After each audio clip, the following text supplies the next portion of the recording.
পবিত্র কোরআনে লুকানো 17টি অলৌকিক রহস্য উন্মোচন করল নাসা। প্রিয় দর্শক, কোরআনে বর্ণিত এই 17টি রহস্য জানার পরে আপনার মনে হবে এ তো অসম্ভব। কিন্তু সত্যি কথা বলতে কি, অসম্ভবকে এই পৃথিবীর বুকে সম্ভব করার ক্ষমতা শুধুমাত্র একটা বইয়ের আছে, সেটা হচ্ছে আল কোরআন, আল্লাহর বাণী। সর্বপ্রথম রহস্য হচ্ছে, খুব সম্প্রতি নাসা এমন একটি গ্রহ আবিষ্কার করেছে যেটি একই সাথে দুটি নক্ষত্রকে প্রদক্ষিণ করে। তাই এই গ্রহে আপনি একটি নয় বরং দুইটি সূর্যোদয় এবং দুইটি সূর্যাস্ত দেখতে পারবেন। অদ্ভুত এই গ্রহের নাম কেপলার 16b। 2011 সালের 15 সেপ্টেম্বর নাসা এই গ্রহটিকে আবিষ্কার করেছিল। এবং আশ্চর্যের বিষয় হচ্ছে, এই গ্রহটি সম্পর্কে পবিত্র কোরআনের সূরা আল মাআরিজের 40 নম্বর আয়াতে 1400 বছর পূর্বেই উল্লেখ রয়েছে। আল্লাহ তাআলা ইরশাদ করেন, আমি শপথ করছি উদয়াচল সমূহ এবং অস্তাচল সমূহের রবের, অবশ্যই আমি সকল কিছুর উপরে ক্ষমতাবান। সুবহানাল্লাহ।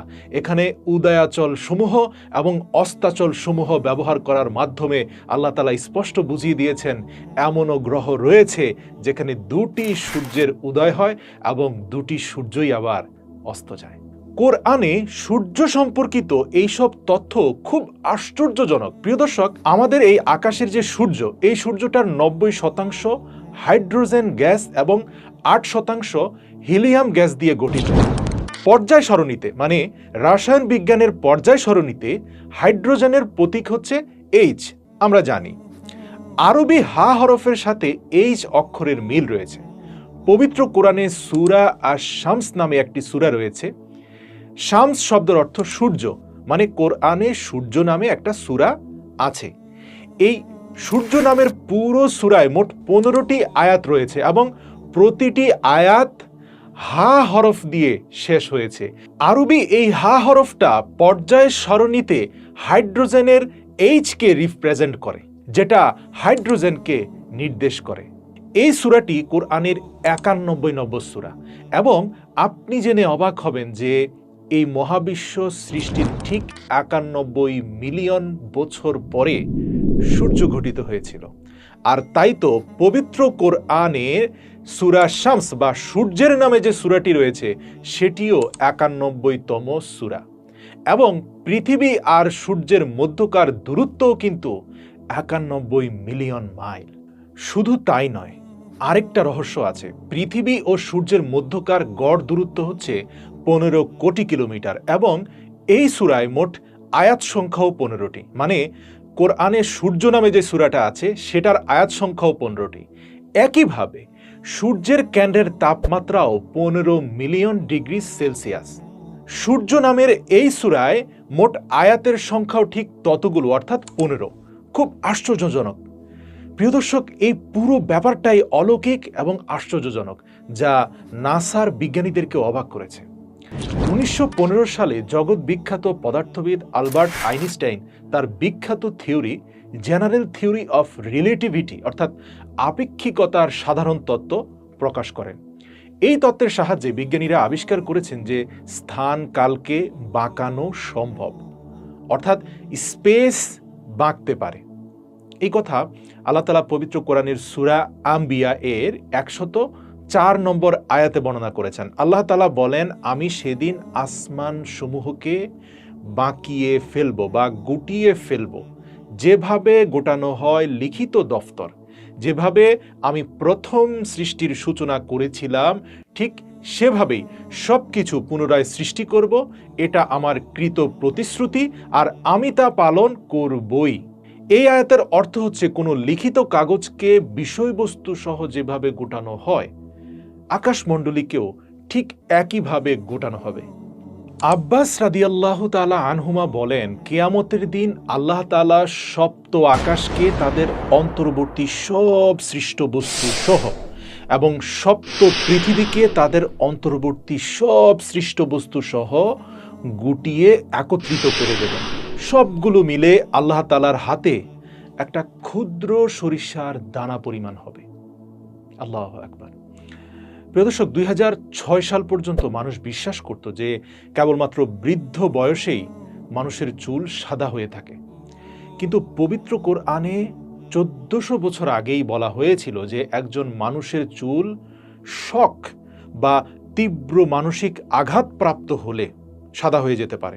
আল্লাহ তাআলা পবিত্র কোরআনে সূরা আল মুজ্জামিলের 17 নম্বর আয়াতে একই কথা বর্ণনা করেছেন। আল্লাহ তাআলা বলেন, অতএব যদি তোমরা কুফরি করো তবে সেদিন কি করবে, আত্মরক্ষা কিভাবে করবে, যে দিনটির ভীষণতা ও ভয়াবহতা একটা ছোট বালককে বৃদ্ধ বানিয়ে দেবে। সুবহানাল্লাহ, মানে ভয়াবহ পরিস্থিতিতে মানসিক যন্ত্রণায় যে মানুষের চুল পেকে বৃদ্ধের মতো হয়ে যায়, এটা কোরআন 1400 বছর আগে বলেছে। বিজ্ঞান তা 2006 সালে জানতে পেরেছে।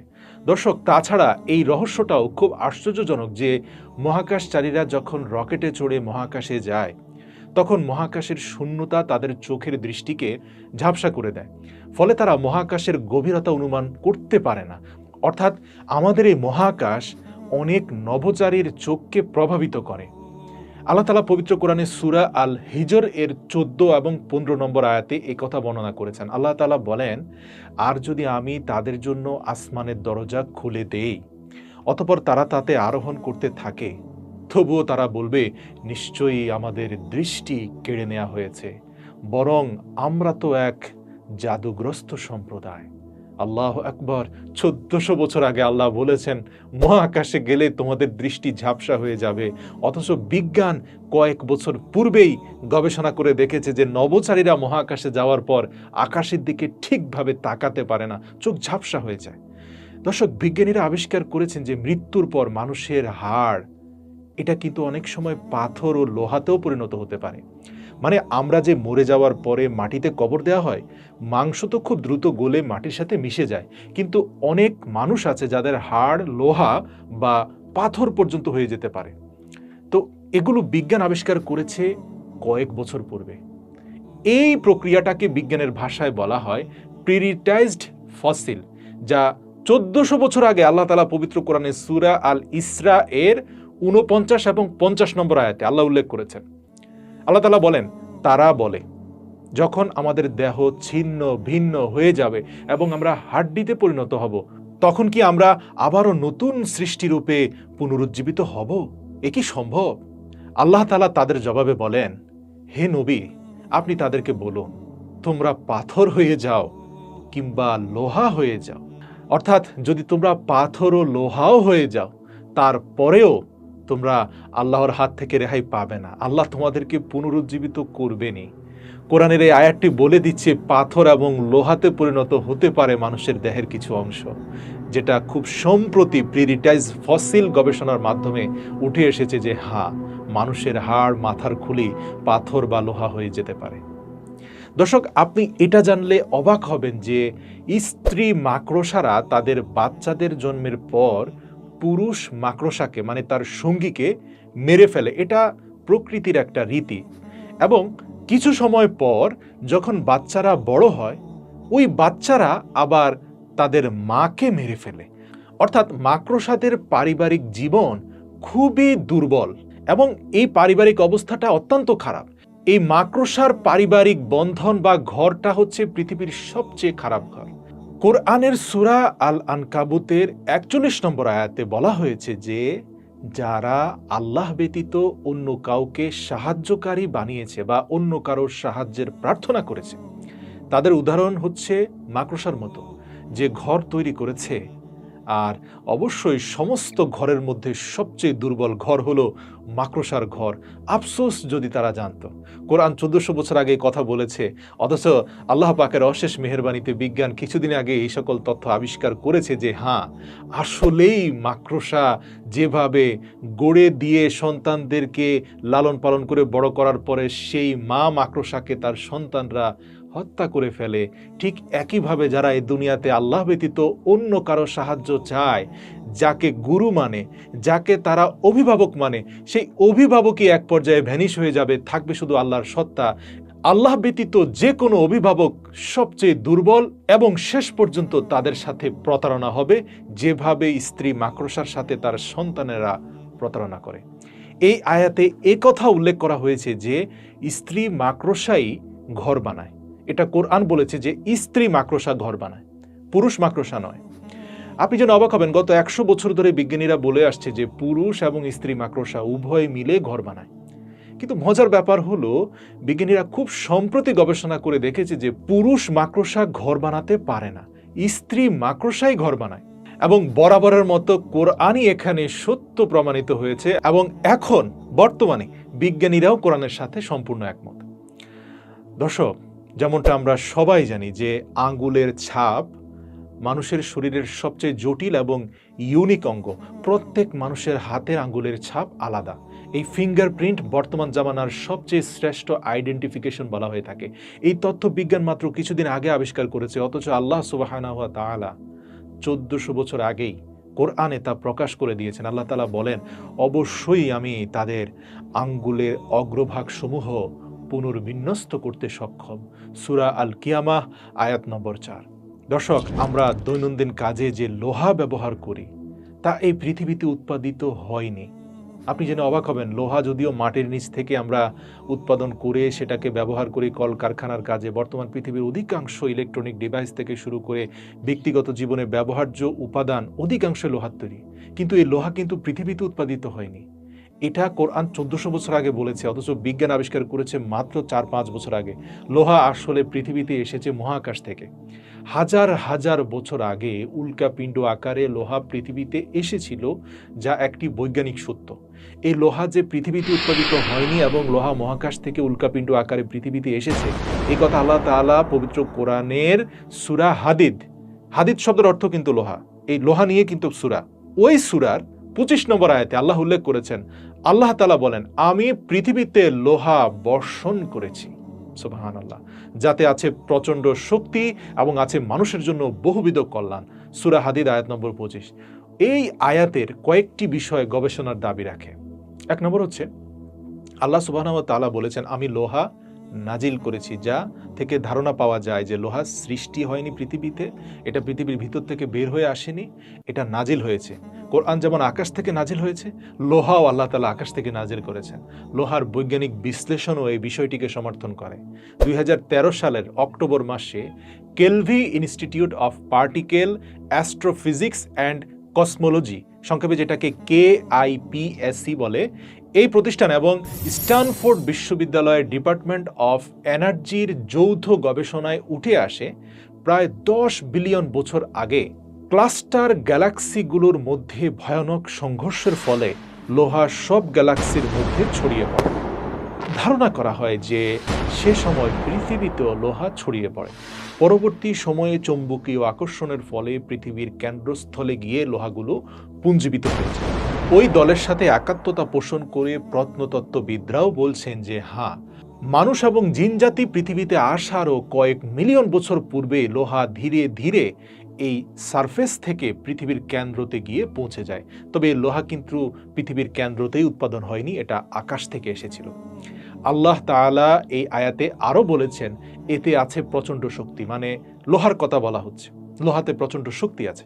এখানে আল্লাহ তাআলা লোহাকে প্রচণ্ড শক্তিশালী পদার্থ বলেছেন, আর বিজ্ঞানের ভাষায়ও লোহা প্রচণ্ড রকম শক্তিশালী পদার্থ। কেননা প্রতিটি পদার্থের পরমাণু ভাঙলে কেন্দ্রে নিউক্লিয়াস পাওয়া যায়, যেখানে প্রোটন ও নিউট্রন থাকে, আর ইলেকট্রনগুলো কেন্দ্রের চারদিকে ঘোরে। আর সব পদার্থের মধ্যে লোহার কেন্দ্রই সবচেয়ে শক্তিশালী। লোহার একটি পরমাণু সৃষ্টির জন্য 5 বিলিয়ন ডিগ্রি সেলসিয়াস তাপমাত্রার প্রয়োজন হয়, যার সৌরজগতের সামগ্রিক তাপমাত্রার চেয়েও বেশি। বিজ্ঞানীদের দাবি, এখন থেকে 10 বা 12 বিলিয়ন বছর আগে মহাবিশ্বে বিলিয়ন বিলিয়ন নক্ষত্রের ভয়াবহ সংঘর্ষে হিলিয়ামের চেয়ে ভারী মৌলিক কণিকার সৃষ্টি হয়েছিল, যার মধ্যে লোহার পরমাণু ছিল অন্যতম।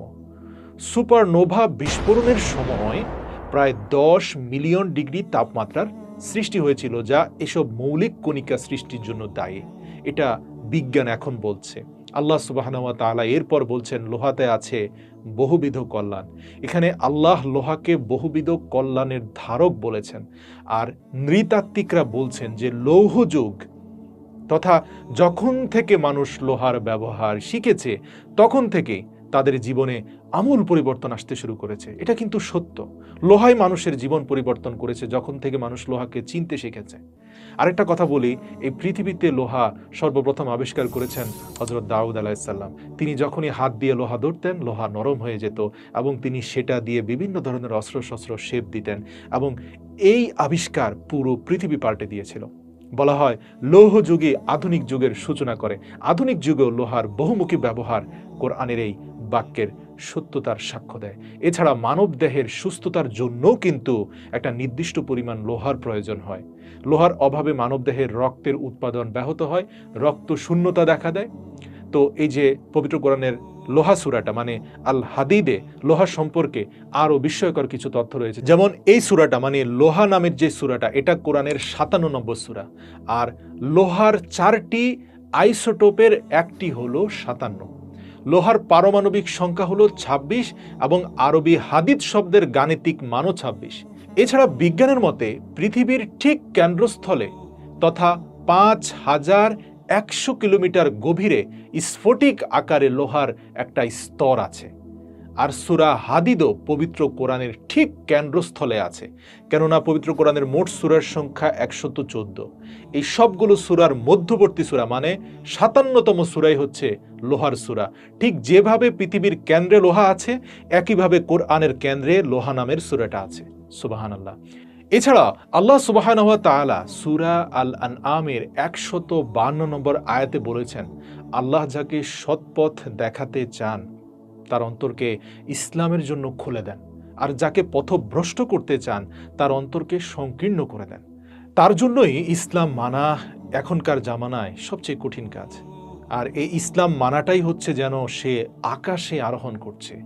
যারা ঈমান আনে না তাদের উপর আল্লাহ এভাবে লাঞ্ছনা চাপিয়ে দেন। প্রিয় দর্শক, এই আয়াতটি মনোযোগ দিয়ে দেখলে দেখা যায় এখানে লেখা আছে যে আল্লাহ যাকে পথভ্রষ্ট করতে চান তার অন্তরকে সংকীর্ণ বা সংকুচিত করে দেন, যেন সে জোর করে আকাশে উঠছে। আজ থেকে 1400 বছর আগে কে জানতো যে মানুষ যখন মহাকাশে যায় তখন মহাকাশে অক্সিজেন কম থাকায় তার বুক শক্ত হয়ে যায়। এছাড়াও আমরা জানি, বর্তমান বিজ্ঞান বলছে যে সূর্যের আলো সমুদ্রের গভীর তলদেশ পর্যন্ত পৌঁছায় না। সূর্যের আলো সমুদ্রের মাত্র 200 মিটার গভীরতা পর্যন্ত পৌঁছাতে পারে। কিন্তু এটা যদি সত্যি হয় তাহলে গভীর সাগরের প্রাণীরা বেঁচে থাকে কিভাবে? এ সম্পর্কে পবিত্র কোরআনের সূরা আন-নূরের 40 নম্বর আয়াত যদি আপনি পড়েন সেখানে পুরো ব্যাখ্যা পেয়ে যাবেন। আল্লাহ তাআলা বলেন, কাফিরদের অবস্থা হচ্ছে বিশাল গভীর সমুদ্রে গভীর অন্ধকারের ন্যায়, যাকে আচ্ছন্ন করে রেখেছে ঢেউয়ের পরে ঢেউ, তার উপরে মেঘ, একের পর এক অন্ধকারের স্তর, এমন অন্ধকার যে কেউ তার নিজ হাত বের করলে সে তা একেবারেই দেখতে পায় না। ওই পরিস্থিতিতে আল্লাহ যাকে আলো দান করেন না তার জন্য কোনো আলো নেই। সুবহানাল্লাহ। অর্থাৎ পবিত্র কোরআনের এই আয়াত অনুযায়ী বোঝা যাচ্ছে যখন নিকষ অন্ধকার তৈরি হয়, বিশেষ করে সমুদ্রের 200 মিটার গভীরে, সেখানে যদি কারো ব্যক্তিগত আলো না থাকে তাহলে সে কিছুই দেখতে পাবে না, তার পক্ষে বাঁচাও সম্ভব না। একইভাবে কিয়ামতের দিনেও এমন পরিস্থিতি হবে যাদের আমল নেই, একেবারে ভয়াবহ অন্ধকারে গিয়ে পৌঁছাবে, সেখানে যদি তার আমল না থাকে তাহলে তার কোনো নূর বা আলো থাকবে না, তার পক্ষে সেদিন রক্ষা পাওয়া সম্ভব হবে না। এই আয়াতের ব্যাখ্যায় বর্তমান বিজ্ঞান আবিষ্কার করেছে যে সমুদ্রের 200 মিটার গভীরে যেখানে নিকষ অন্ধকার, এখানে বসবাসকারী প্রাণীদের নিজস্ব আলো আছে। আল্লাহু আকবার। এবং এই নিজস্ব আলো আছে বলেই তারা বেঁচে আছে, তারা চলাফেরা করতে পারে। সমুদ্রের গভীরে এমন জীব রয়েছে যারা নিজেরাই আলো তৈরি করতে পারে, এগুলোকে বায়োলুমিনেসেন্ট বলা হয়। এছাড়াও আমরা যে পানির ব্যবহার করি, অনেক ভূ রাসায়নিক গবেষণা থেকে এটা প্রকাশিত হয়েছে যে পানিটা পৃথিবীতে নয় বাহির থেকে এসেছে। আফসোস, মানুষরা যদি আগে থেকে কোরআন পড়তো তাহলে সবই জানতো। এই সম্পর্কে পবিত্র কোরআনে সূরা আল মুমিনুনের 18 নম্বর আয়াতে আল্লাহ তাআলা বলেন, আর আমি আকাশ থেকে পরিমিতভাবে পানি বর্ষণ করেছি, অতঃপর আমি তা জমিনে সংরক্ষণ করেছি, আর অবশ্যই আমি তা অপসারণ করতেও সক্ষম। সুবহানাল্লাহ। প্রিয় দর্শক, ভিডিওতে আপনারা এখন যেই ছবিটি দেখতে পাচ্ছেন এটার নাম রোসেটা নেবুলা। এটি ৭ম শতাব্দীতে জন ফ্ল্যামস্টিভ নামে এক ব্রিটিশ জ্যোতির্বিদ আবিষ্কার করেছিলেন। এই নেহারিকাটির ব্যাপারেও আল্লাহ সুবহানাহু ওয়া তাআলা পবিত্র কোরআনে বর্ণনা করেছেন। আল্লাহ তাআলা বলেন, যেদিন আকাশ বিদীর্ণ হবে সেদিন তা রক্তিম গোলাপের মতো লাল চামড়ার রূপ ধারণ করবে। সূরা আর রহমান আয়াত নম্বর ৩৭। দর্শক, মানুষ ও অন্যান্য প্রাণীদের দেহের ক্রোমোজোমের সংখ্যাও আল্লাহ তাআলা পবিত্র কোরআনে উল্লেখ করেছেন। পবিত্র কোরআনের সূরা জিলজালের ৩ নম্বর আয়াতে ইনসান শব্দের আগে ৪৬টি অক্ষর এসেছে। আর আপনি জানলে অবাক হবেন যে মানবদেহে ক্রোমোজোমের সংখ্যাও ৪৬। একইভাবে অন্য আরেকটি সূরা বাকারার ৬৫ নম্বর আয়াতে কিরদাতান শব্দ এসেছে, যার অর্থ বানর। এই আয়াতে কিরদাতান শব্দের আগে মোট ৪৮টি অক্ষর বা হরফ এসেছে। আর আশ্চর্যের বিষয় কি জানেন, বানরের শরীরেও ক্রোমোজোমের সংখ্যা ৪৮টি। এছাড়াও পবিত্র কোরআনে সূরা আন-নাহলে ৬৮ নম্বর আয়াতে নাহল অর্থাৎ মৌমাছি শব্দের আগে মোট ১৬টি অক্ষর এসেছে। নাহল শব্দের অর্থ মৌমাছি। তো এই মৌমাছির শরীরেও কিন্তু ১৬টি ক্রোমোজোম থাকে।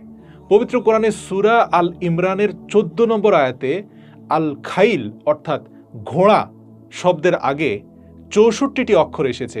আর ঘোড়ার শরীরেও ৬৪টি ক্রোমোজোম রয়েছে।